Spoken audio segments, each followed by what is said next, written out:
Go. Welcome into PressBox Live. I'm Stan the Fan Charles at PressBox at PressBoxOnline.com. And with me this week is, as usual, on Mondays is Ross Grimsley. Our man Luke Jackson is away on his summer vacay. So sitting in his stead is a former Oriole, the last Oriole pitcher to win 20 games, Mike Boddicker. And we're going to talk to him about a whole host of things in just a minute. First, I want to tell you who brings you this show each and every week. In addition to the Costas Inn, we're brought to you by AJ Michaels, expert and award-winning AJ Michaels Heating, AC Plumbing, and Home Performance. They'll improve your home's energy efficiency and clean all viruses out of your system and get you set up for $6,000 worth of rebates. The AC season is here and it's hot. New rebates and discounts are available more at ajmichaels.com. Use the best AJ Michaels carrier. And if you're craving that classic New York deli experience, look no further than the new Atman's Deli at Baltimore's Harbor Point. Corned beef piled high, hand-rolled bagels, and something different, a bar. Atman's has food and drink specials every day. They're now open for breakfast, lunch, and dinner. Dine in, grab takeout, or hang out at the bar for the next O's game, which is tonight at 6:35 against the Cleveland Guardians. Atman's Deli, an authentic taste of Baltimore tradition since 1915. Find us at Harbor Point or visit Atman's Deli. I start off first question with Ross Grimsley. Ross, you're in town right now in Baltimore, and you were playing with Ken Singleton's Cool Kids Cool Correct. Kids cancer program. You played golf today with a bunch of guys. We played golf the last couple of days, and Mike Boddicker, Rick Dempsey, Bruce Laird, Al Bunbury. There were a host of people out that were show up that they play just about every year, raise money for kids with cancer and to help their parents as well. And it's a big success. They're doing it around the country at several different, North Carolina. Nashville's a new town that they do it in. And they raise a lot of money for the kids and their families. It's a fantastic charity and a lot of fun. We have a good time doing it. All right. And Mike, before Mike Boddicker is with us, the last Oriole pitcher to win 20 games all the way back in 1984. The idea of a 20-game winner seems so foreign now. But Mike, before we talk baseball, you just did your yearly charity thing out in Kansas City. Tell us again what it is and how much money you've raised over the last four to 5 years. Well, literally, it's a similar thing to what they do out there with the golf tournament. We have a bourbon raffle, and basically, the money goes to the Children's Cancer unit at Children's Mercy Hospital here in Kansas City in Overland Park, and the family fund if they need help. So we raised, and we sell $5 tickets. You get a $5 ticket for a chance to win a really, really good bottle of bourbon, which we have a lot of. We've got a good jump on it for next year. $5 tickets. We raised $117,550 last year. That's amazing on $5 raffle ticket. That I tell you what, that drum we roll around to pick names is really full. All right. Now, Bob, do we have to drive over there to get our bourbon? No, well, yeah, you and Bert can come up. Yeah. Okay. She says hi. Anytime. She said Anytime. say hi to you guys. Are you part of the bourbon testing group before it starts? I do drink a lot of bourbon. My boys got me hooked on it. Got my wife hooked on it. She drinks a lot of bourbon now. So, yeah, and we try different bourbons that come out, and everybody's got their own favorite, which is kind of neat. And actually, my wife, and my two boys are taking off in July. We're going to Louisville and do the bourbon run. They got some bourbon there, I hear. Yeah, we got a little bit. It's a funny story, and it'll be quick. But when I got out of baseball, I didn't know what I was going to do, so I went to one of the local junior colleges here, little colleges, and I helped out, worked with the pitchers, through some batting practice, through some inter-squad games, and one of the kids who was on that team that I did all the stuff for, is now a big shot with Jim Beam Centauri. So he contacted me and said, hey, can I help you out? Which is wonderful. So we're going out there. We're going to meet him and meet all these different people. And so that should be good. That's really a great story. Yeah, the boys are excited. My wife's real excited. So, and Mike, I know we want to talk Orioles baseball, and in particular, an article I wrote about you bringing back Conjuring Up 1983. But before we talk Orioles, what has happened to the Royals the last 3 weeks? Can't hit. They can't hit, save their life. It happens, and they ran up into a buzzsaw when they played the Yankees. And the Yankees are tough. You guys know that. Then they hit the Dodgers, and then they had a little reprieve there with Oakland, and Oakland just kicked our tail. And then they had to go to Texas. Texas kicked our tail. So yeah, hey, 83, we had some downsides too. I mean, that's part of the deal. We weren't the best team in baseball in 83, but we got hot late and did our thing. You certainly did. Ross, go ahead. You grab a couple. But I know early in your career, you spent several years in AAA. And I was going to run for mayor of Rochester. One more year in AAA, and I was going to run for the mayor of Rochester. I get it. I know. I wanted to ask you. I mean, you were up and down. You had some really good years. Where was your frustration level? What did you think you had to do to get there? There was no frustration level. If you look at what the Orioles had, they had multiple 20-game winners. They had a solid bullpen. I was just biding my time and hoping. That's basically it, It was about 6 years that you. It was. And you know what? Hank Peters, God rest his soul, was always honest with me. Told me the truth. And my dad told me when I was a kid, might not be what you want to hear, but it's probably going to be what you need, the truth. And I try to abide by that. Sometimes stuff comes out of my mouth I probably shouldn't say, but that's okay. No, it was okay. It was okay. And I figured eventually I was going to hit my minor league free agent year, and somebody would want me because I kept putting up pretty good numbers. And so it worked out great. It worked out great. No, I did. Well, wonderful. Did you and Weave get along? Who? Earl. Earl? Oh, yeah. Yeah. Yeah. Weaver hated me. I was a young pitcher. He did not like, this. He hated young pitchers. He hated young pitchers. And players pretty much as well. Well, yeah, young players too. Bobby Bonner comes to mind really bad. What about Larry Harlow? Oh my, the Hawk. You make one mistake and you're on his crap list. Oh, you betcha. But I just always wondered that you spent a lot of time there, and you were always, from what I was around, you never saw a frown and a bitching and moaning, or you just went out and did your job and did what you did. And so I just wondered. You know what? One of the major things that really helped me was when I went to my first spring training was Major League Camp. Yes, Major League Camp. I never went to the minor league camp to start with. My first spring training was Major League Camp, and I got to hang around all you guys. I mean, Stanhouse is a little rough on me, but that's okay. But everybody was great to me. I mean, they treated me like I belonged, and they'd sit down and say, hey, you're not going to impress these people. Go out and do your job. Just go out and do your job. Keep doing your job. And that's what I did. Yeah. I was blessed. I was lucky. No, we all were really, but I always wondered that. I wanted to ask you, so I found out.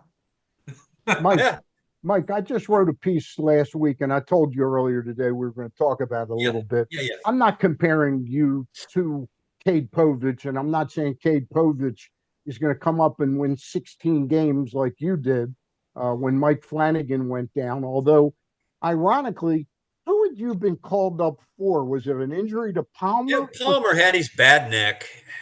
Okay. He was pointing to his neck all the time. The trapezius muscle. The trapezius, yes. And so I got called up, and Hank Peters called me in and said, hey, don't get rid of your apartment in Rochester. And so Palmer got better, and then Flanny went down.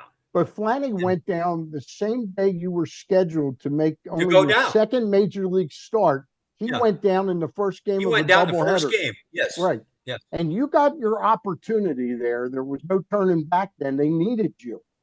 Talk a little bit about what it's like. And you were probably 24 or 25.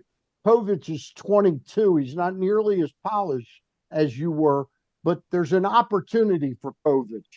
How does he seize that opportunity? Fit in, be part of the team, do what you're supposed to do. And as a pitcher, basically, what was our old saying? Work fast, throw strikes, change speeds. Yeah. Locate. Do what the other guys are doing. Locate, because you'll win. And the Orioles are really, really good. I've been watching a lot of them on the MLB. They're so good. Man, they're good. And it's fun to watch. And if it wouldn't be for the stinking Yankees, I mean, they'd be blowing the division away. So, have you seen Povich pitch yet? no, I have not. Okay. No. He's going tomorrow night. I'm pretty sure he'll be going. I wrote that piece after he shut out Atlanta for 6 innings, but he went up to New York and he reverted back a little bit to what happened to him 2 weeks ago in Toronto. Walked too many guys. How hard is it to get your control together in the major leagues? Well, it's not major leagues. This is what they teach him now, Stan. It's right back throwing as hard as you can and give me 4 innings, and I'm happy with that. That's one of the reasons why Kansas City's been successful is we've got some veteran guys who are putting up 7 innings, 8 innings. Staying out of that bullpen, man. Rest the bullpen a little bit. Then they come back sharp. You have to the starter's got to give you innings. And if you can't do that, that's not a good recipe. By All-Star break, things start to break down. Ross, go ahead. Yeah, but what I wanted is on the tip of my tongue. But I know. I know we've talked about this in the past. Some of the new rules that they are breaking out now. I hate to bring it up to you because I know you're so happy with them. But I want you to give me, because there's newer ones now since the last time we talked. Oh yeah. So what? I'm not sure you have the same feeling. Just elaborate a little bit on it. You know, you have to throw to 3 hitters. You can only throw over the bases 3 times or whatever the hell it is. Yeah, that's stupid stuff. No, God, it's it's just feelings stupid. on this. Yeah, no, there's so many stupid rules. I think my worst one, it all started with this stupid replay rule for a home run. And then it just morphed into all this crap that's just destroying baseball, I think. Yep. But I think my least favorite is the beer league rule, where extra innings, they put a guy on second. Nobody can bunt. Everybody swings from their rear end. Nobody's going to get a hit. Either he hits it out or he doesn't. So, I mean, basically, let's hurry up and get the game over. That's what you want. Hurry up and get the game over. Now, I hate it. I can't. Every time there's extra innings, I shut my TV off. I can't watch it. Well, I got another one for you. What about the gambling? Really? I love this, Stan. I'm sorry, but I know how he feels. I just want everyone to hear it. Going there. Yeah. Go ahead. Yeah. You know what? We have. It's funny because we live in Kansas City. I live in Kansas. Gambling is legal. Missouri, it's not legal. I can almost walk to the state line. So the Royals and the Chiefs are both in Missouri. Now they're talking about bringing them to Kansas because they can't decide on a stadium. Right? They can't. These people can't figure nothing out. It's amazing. You think they're smart. They're so stupid. It's crazy. But now they're talking about throwing these teams into a state that gambling is legal. But they're going to fine people for gambling. Come on. Fine players for gambling. Yeah. Mike, Otani didn't gamble. What's your take? I've been preaching for years that I wanted the electronic home plate umpire to call consistent balls and strikes. But now, wait a minute. Now they're going to do it, but they're not going to have it every pitch. You're going to give hitters or teams a set amount of challenges per game. That's just what we need. That'll speed up the game, won't it? That'll speed up the game that they've been trying to speed up so much. There's going to be a That's time clock challenges. for That's that. just what we need. I'm telling you what, if they don't do something and get rid of some of these idiots who are doing this stuff, baseball will cease to exist in about 15 years because nobody gives a crap anymore. Yeah. You know, there will be about 3 teams out there that'll get people to come to the games, and that's it. California, they come out for 3 innings and leave anyway. It's a social event. They don't care out there. Nobody. They always were like that. So now it's like, well, yeah, no, it's a human game. It's a human sport. Why do we keep trying to make it into a computer sport? If anybody's setting any of these boxes that I'm looking at has not screwed up in the last week, raise your hand, because you're human. You will screw up. Umpires will screw up. Players will screw up. That's part of the game. It's part of it. It makes people feel like, okay, these guys are human. You know? Did you see how the Washington Nationals lost to Colorado the other night? Oh yeah. Bases loaded in the bottom of the 9th inning. The game's tied, and it was 3-2 pitch, and they called Kyle Finnegan for a violation to walk in the run. Yeah, perfect. The last pitch of the game. That's just what the game needs. Yeah, they sped it up though. They sped it up. Did on that kind of stuff. Let me talk to you about most of the teams out there, Stan. Yeah, are crappy.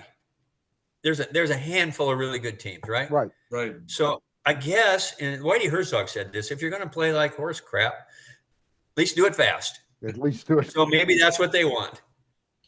Let me talk about something really positive. You watched a lot of Orioles and got to be in sort of one of the prime times. You saw Eddie Murray, Cal Ripken Jr. Where do you compare? I know it's really early in his career, but Gunnar Henderson, what do you think of this guy? This kid can play, man. He's flat out. He's a dirtbag too. He'll get dirty. He does everything well. He's not afraid to stick his nose in anything. I love it. I watch that kid play, and I'm going, man, can this kid play? I would have liked to play with that kid. Yeah. I really would have. He'd have been fun. Yeah. They got a good group there. They really got a good. They have a great group there. And the thing that they do that a lot of other teams do, they'll hit a ground ball that's a automatic out. They're busting their ass down. Busting their tail down to first. Exactly. And you know, they do everything correctly, like you're supposed to. It's there in the big leagues. It's all the way down at the low minor league level as well. That's all good. Do it. They do, and whatever the secret is or what they got them, but they don't have a lot of Mickey Mouse crap. But a lot of scouts and people that go to the games that see it comment on it. And it's really it's a refreshing thing to see. But no matter what the score, they're busting their ass, and that is so hitting cutoff men, throwing the ball the right way. I saw Gunnar go no outs, ground ball, infield in, try to on a ground ball he ran. It was out by 500 feet. But that's the first time what games that I've watched, first time I saw anybody make that kind of mistake. But they just don't do it that often. It's so refreshing to see. What does that say, Mike? Yeah. What does that say, and Ross? What does that say about their respect for Brandon Hyde? The fact that they bust their butt, or as you're saying, it's just they police themselves. Well, I bet it's a combination. Yeah, it's a combination. Brandon is a good dude, man. He's good, and I think the players respect him a lot. But you also have to have that policing in the clubhouse. Your players police themselves. You have to have that because one man's not going to do it. He can't control. You can't massage the egos of all these kids. You have to have a couple, 3 guys on the team saying, "Hey, this crap's not going to cut it. It ain't going to happen." I had a whole team of them. Who were the guys when you were with the Orioles? Who were the guys that were policing it? Was it Eddie? They all did, Stan. Everybody. I mean, Scotty, Brother Lowe, Kenny Singleton. You're screwing my paycheck. No, we're not going to do this. That's not the way we do it here. And I remember hearing it from several. I I did what I was supposed to do because I learned right from the get-go that first spring training. This is what you're supposed to do. I stuck with it. Nope. No, Hey, I did what I was supposed to do. let me pay one more bill with talking about the Costas Inn. All right. We don't have Sure. Luke here though, Ross. So can you put, when I ask for it, will you put your thumbs up? You got it, buddy. You know You got my back. it. Just The give me the high Costas Inn. sign. Every He's week, sitting on his thumbs right now. every week he does do a lot of that. Every week we talk about the Costas Inn, and then when I ask my guys, my partners in this show, to put their thumbs up if they like the Costas Inn, I always get 6 thumbs. Today I can only, well, maybe Mike Boddicker will throw 2 I'll give you. thumbs. I've never been there. I've never been invited. You gotta let us know, and they got plenty of bourbon there too behind the bar. Oh, good, good, All good. right. The Costas Inn. I know, Mike, you've eaten steamed crabs before though in Baltimore. Oh, All right. Only the best at the Costas Inn, but you got to make a plan because the days of just walking in to a big time restaurant and crab house where you say, "Hey, I want 2, 3 dozen crabs and I want them big," they don't exist anymore. You have to make a plan. You got to call 410-477-1975 and tell them that you're coming, how many people are in your party, what size crabs you want, and get the price point because you've got to be prepared for some sticker shock because the price of crabs just goes up every year. But the quality is just absolutely fantastic at the Quality Inn. Can I get 2 thumbs up from Ross Grimsley on that? I'm getting 2 from Mike Boddicker too. That's 6 thumbs I'm looking up. for jumbos. I'm looking for jumbos. Oh, They got the whale. They got the whales They there. got the whales. Costas Inn. The Costas Inn, 4100 North Point Boulevard. Tell them Mike Boddicker, Ross Grimsley, Stan the Fan sent you. And now we are back with a couple more minutes of baseball talk. We talked a little bit about Gunnar Henderson. What's your opinion of Adley Rutschman as a player and as a sort of a quarterback of the team? I was going to say he's your captain. He's your leader. You can tell the way he handles himself, what he does on the field. I don't know what they do off the field, but he seems like a leader on the field, and he's steady. He's a steady guy that goes out there every day and performs, and that's basically all you can ask for. You play in 162 games, that's pretty tough, and he's pretty steady. Yeah, I love their young pitching staff too. I know you love Bobby Witt out there, Bobby Witt Jr. He can play. Yeah, he's really good. Do you think Mike Elias made the right choice in between the 2 of these guys, or it was one of these you can't really lose? You can't lose. It was funny because I was talking to one of my ex-teammates here in Kansas City the other day, and they were talking about that. And I do my radio thing, and we started talking about it on the radio. It's flip a coin. You're not losing. You can't lose with either one of the kids. You can't. They're that good. Right. They're that good. So, yeah. It's just whoever you put around them, that makes a big difference. That makes a big difference. No question about it. Around you. Ross, go ahead. Yeah, Bud, getting away from baseball for me, what are you doing now? What is your day, week, month? What does that consist of? Drinking a beer. That says it all right there for me. Hey, no, I've got 4 kids and 12 grandkids, and they all live within 3 miles of me. Yes, sir. And so we're busy. We're busy taking care of kids, and I got 5 farms, and I'm trying to take care of it. Probably poorly because I'm getting old. I'm getting old, man. You're getting really old. No kidding. Yeah. Golden years, my Bert still looks good though. Yeah. Hey, Mike, let me ask you. This I enjoy this. I wish we could go a long time. Oh, we had the celebration last week for the Negro Leagues down in Birmingham, Alabama. Yep. Reggie Jackson said some things. Now I know Reggie started in the mid '60s, so he's 7 or 8 years older than you. I faced him. Were you shocked though by some of the not the language so much because he was just telling it like it is, but it's hard for us in 2020 to realize what black players went through back in the 40s in those days. 50s. Yes. Yeah. Well, we've been 60s. blessed here in Kansas City, Stan. We have the Negro League Museum here. Yep. And right now, Bob Kendricks, who's a real good friend of mine, runs it.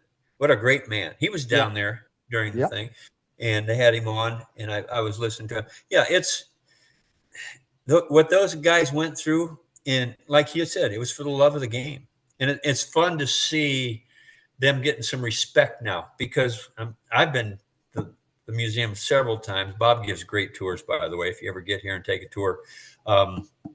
Yeah, just to realize you go through the museum and you miss so much stuff. These guys were so good, and you think about it. Okay, who came out of there? Willie Mays, Hank Aaron. I mean, some of the greatest players of all Ernie time. Banks, And they weren't the greatest in the Negroes leagues. Nope, they weren't. They were the youngest, but not the greatest. That's a scary thing. How about Mays? What were your earliest remembrances of Mays? Oh man, because you didn't see him on national TV too much when you were a kid. No, I just thought this man's probably the best baseball player I've ever seen in my life. You know, they say, well, you have 5 tools. That's the greatest player is a 5-tool player. He might have had 7. He was that good. He was that good. You know, I grew up with idolizing these guys. You know, you just pick and choose all these Hall of Famers. You know, my favorite was Roberto Clemente. I love the way he played. Bob Gibson. I tried to grow up trying to throw like Bob Gibson, and kids do that. You know, that's part of the deal. But to appreciate it, and I got blessed after the '83 World Series. I did a card show. They asked me to come down to Norfolk, Virginia. And I went and crawled up on the stage, and I was sitting there with Ernie Banks and Willie Mays and Hank Aaron and Lou Brock, Bob Gibson. And I'm sitting there going, which one of these doesn't fit? I was in awe. I couldn't even talk. And it wouldn't have been for Ernie Banks saying, hey, Hank. He's talking to Henry Aaron. And he goes, hey, this kid's nervous. What do you he's one of us, isn't he? He goes, in the big leagues, isn't he? Yeah, he is. And then it was like, okay, I get it. Now I get it. Did you collect baseball cards when you were a kid? Oh gosh, yes. So did I. Now, all those guys you mentioned, I had baseball cards. I kept. I had ball cards my first 3 years. I still do. Well, I don't. But anyway, all these guys were talking. I got to play against them. Yeah, isn't that amazing? Imagine that. So I was. Pete Rose. I mean, yeah, all these guys. I was remiss. I'm collecting baseball cards, and then I'm pitching to them in games. You talk about Willie Mays, McCovey, Marischal, Perry.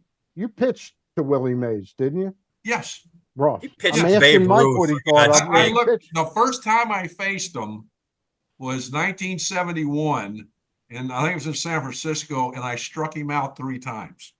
Ooh. Now, how much Vaseline were you using then? I didn't have it then. I had some gasoline. I had gasoline then.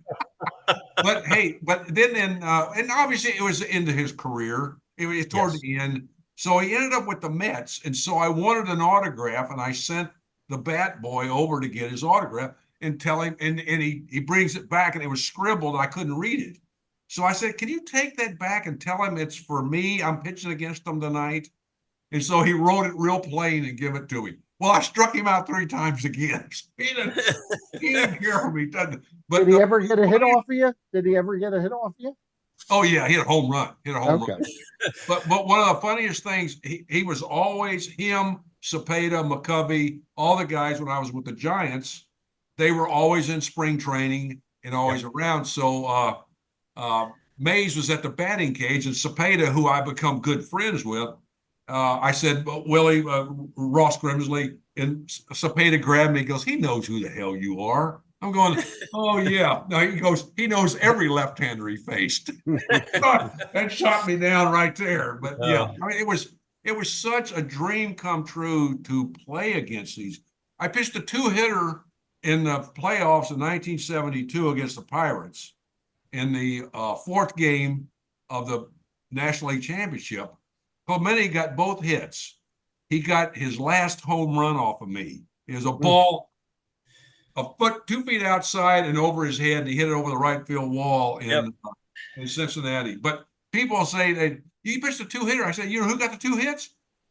Cepeda. And he got what I remember about that and the fact that Jackie Robinson was in the dugout Mm. after I Wow. warmed up and walked by. Now I didn't know Jackie Robinson, but he looked at me and he gave me a little wink, and I'm going, "Wow, that is so special." I got No, you were kind of cute.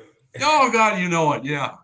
Clementi's last hit was in his last game, right? It was the 3,000 hit in his 3,000. career. Yeah. Yeah. You get 3 Unbelievable. I always thought he got his last home run off of me. So Yeah, I So got did Babe Ruth. that. not that far. Come on. Hey, Bod, we really appreciate your taking some time to sit Anytime. down with us. Anytime. Really great to catch up with you, and we'll see how it plays out. It's like yesterday, partly, that I remember those the playoff game you pitched and the World Series game you pitched. What do you remember from both of them? You led up in 18 innings, 1 earned run to the White Sox and the Phillies. I remember I threw a lot of pitches in the White Sox series. Yeah, I did. I have people tell me, you could have pitched 5 more years if you wouldn't have thrown so many pitches every game. I'm going, yeah, I think I pitched long enough. Really? White Sox had a really good team. Yeah. And I know Luzinski's still pissed off about it because he thinks they should have won. So, no, they had a really good team. And the Phillies, we were hot. I mean, our pitching staff was hot. We were hot. And it seems like everybody stepped up. Lowenstein, Renicky, I mean, Demper, Dower. I mean, you just name anybody, and they stepped up in big situations. And like I said, if you're there at the end and whoever's hot at the end, you're going to win it. How did you pitch Mike Schmidt? Well, he saw a lot of breaking balls, a lot of pitches just where he couldn't quite reach them. And then I struck him out the last pitch of the game on a high fastball. He was looking for a breaking ball. And I threw him a fastball. My fastball's not very good. You know that. We used to drag him in the bullpen. Those curveballs made it look pretty good. Yeah, it made it look like it was a lot faster, but I threw it, and all of a sudden he realized, oh my gosh, it's a fastball. It was already by him. I'm going, wow. Yeah, Smitty's a good man. I know Mike. So, Mike Boddicker, the last 20-game winner in Oriole history, and the way it's going, maybe the last one ever. We'll see. Don't say that. We need to get baseball right again. All right, we need to get it right. Get some starters going, some innings, and you'll see it again. All right, Mike Boddicker, Ross Grimsley. Thanks, Bod. Appreciate it, buddy. Thanks to AJ. Tell the family, hey. Thanks to AJ Michaels, the new Atman's Deli, Balmer's Harbor Point, and the Costas Inn. For Mike Boddicker, Ross Grimsley, I'm Stan the Fan. See you Thursday. I'll be here with Eric Garfield. Bye.